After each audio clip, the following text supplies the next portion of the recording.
Вместе с тем к осени возможны сезонные вспышки гриппа и ОРВИ и значительное повышение нагрузки на медиков. Сейчас необходимо форсировать события и ускорить темпы вакцинации. Новой партии в 40 тысяч доз «Спутника Ви» региону хватит на 20 дней. Об этом рассказал глава Коми Владимир Уйбов в своем обращении к жителям и заодно ответил на самые распространенные вопросы. Дарья Вологжанина подробнее. Эпидемобстановка в Коми остается напряженной. Сейчас занято 2309 коек. В местах прироста заболевших разворачивается дополнительный коечный фонд. Еще 10 тяжелых пациентов появилась возможность разместить в Усть-Вымском районе, 20 в Печоре и столько же в Инте. Чтобы не допускать увеличения больных, которым нужна круглосуточная медицинская помощь, в Коми развернута большая кампания по вакцинации. Есть ли еще какие-то меры борьбы с COVID-19, кроме вакцинации? Один из самых популярных вопросов, который поступает в голове.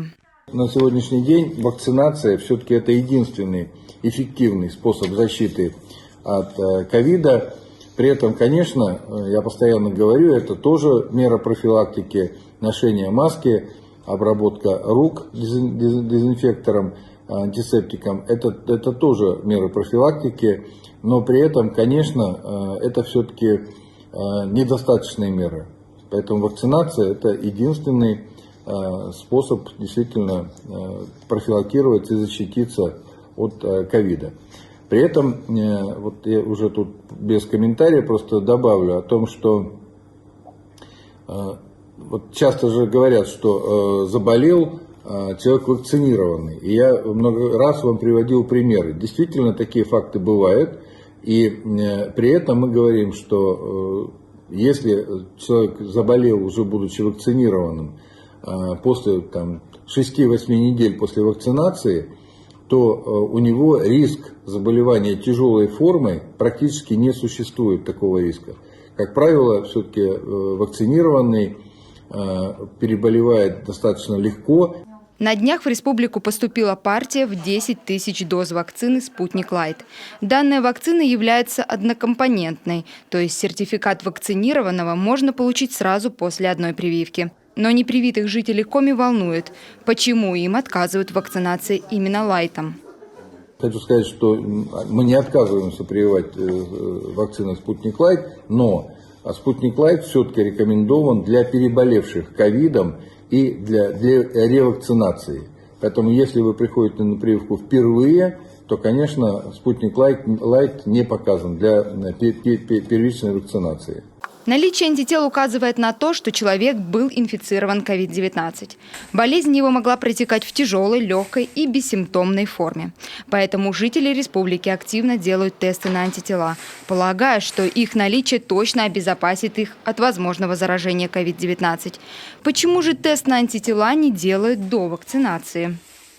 Согласно рекомендациям Минздрава России и ВОЗ, Всемирной организации здравоохранения, делать тест на антитела перед вакцинацией не требуется.